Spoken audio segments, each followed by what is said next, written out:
Reverend Sharpton.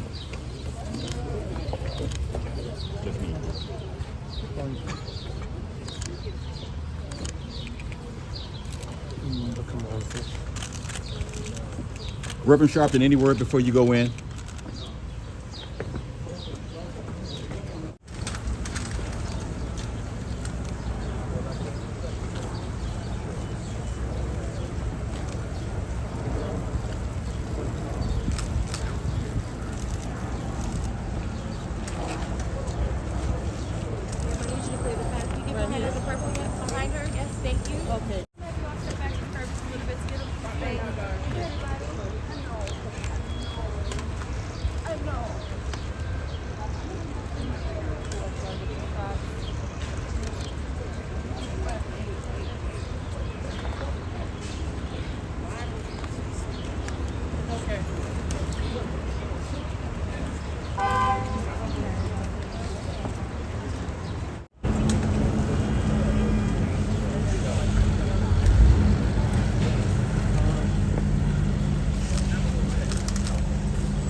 Trace.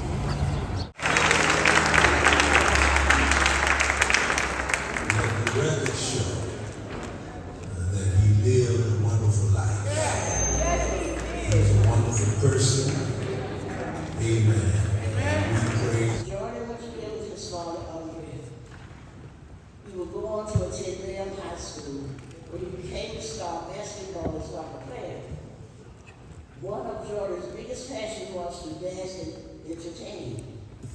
He was greatly influenced by pop star Michael Jackson, who he started idolizing. There is no room for the hopeless sinner who hurt mankind to save his own. Yeah.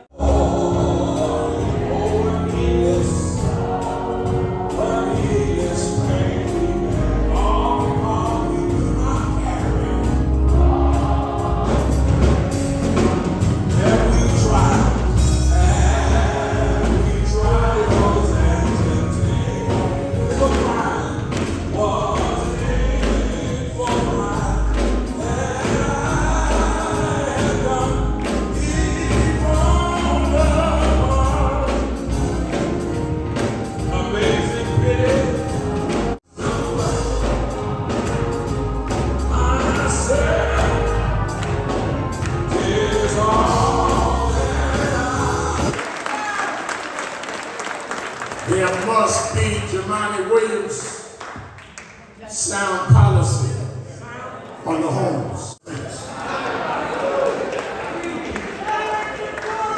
He wasn't even in front.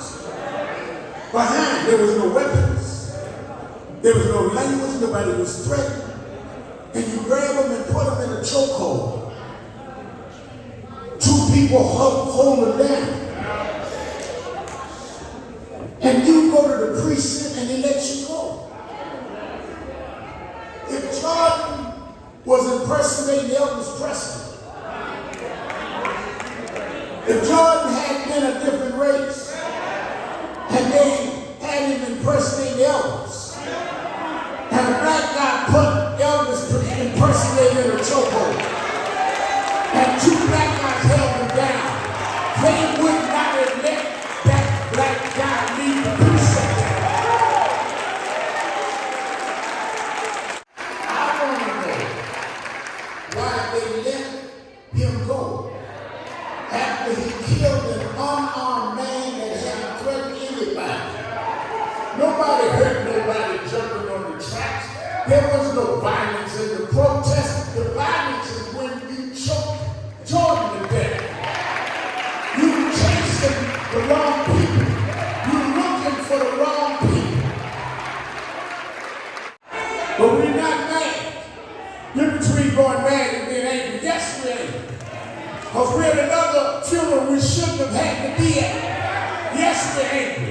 but you see our children as objects rather than human. Yes, we're angry, but you keep choking us to death rather than leaving living and building and building and building us up. And we won't stop till we change this nation. We won't stop till we change this city. We won't stop until the Jordans get help. When they scream, we're going to help them, not choke them. We're going to stand up. There'll be no justice. There'll be no peace.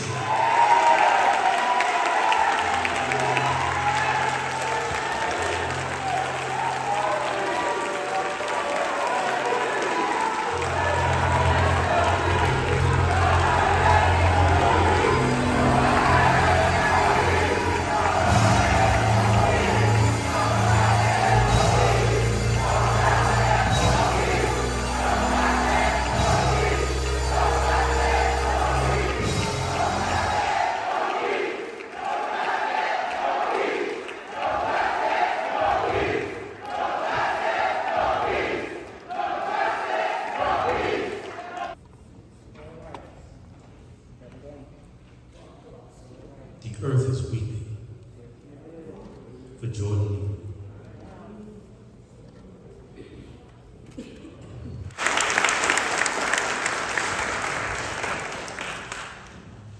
Our nation is at a crossroads, founded on a lie that we were all intended to be.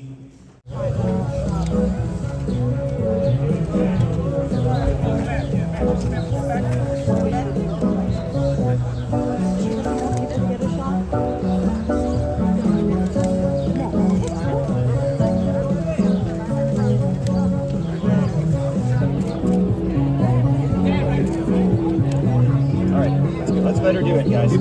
Yeah. She's got it, Brad. No, she's got it. No, we're actually.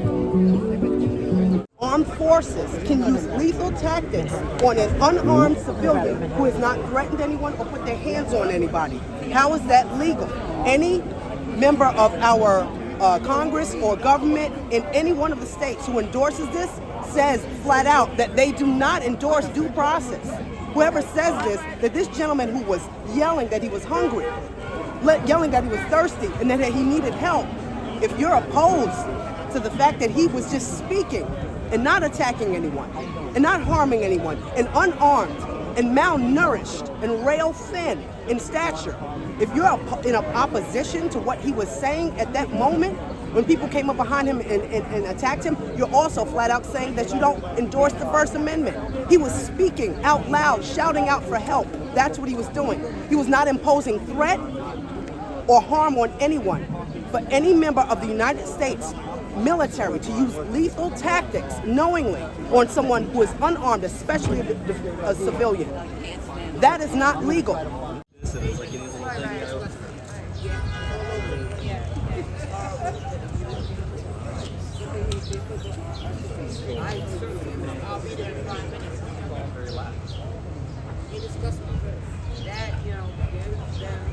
You know, we've seen stuff like this from Eric Garner, but this right here, this really took the call. You know what I mean? Because, like I said, this man did not deserve that. He was talented, he was gifted, you know what I mean? I've seen a lot of Mike impersonators. I've seen kids do it. But this man, you know what I mean? Yes, they say he had a mental issue. We all have issues. We've been having issues since COVID, all right?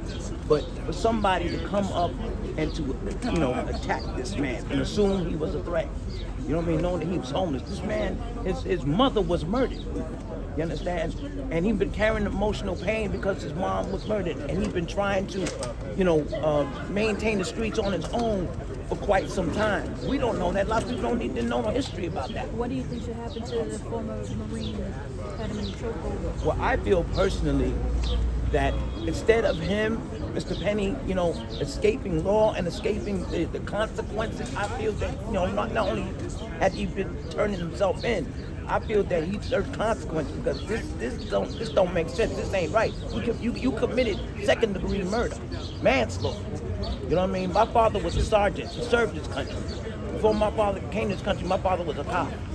And when my father became a sergeant, they never had no kind of protocol, whether you were a sergeant, whether you were a Marine, whether you were a lieutenant. That's not your protocol to choke somebody. Tell me this, what would you say to the Neely family as you go in there today? I would say that the Neely family should, not be discouraged, that they should continue to fight for justice, to take the stand, and that we're all in support with them. Our prayers are with them, that we love them, we love this young man, and that we're here to support in any way that we can. What's your name?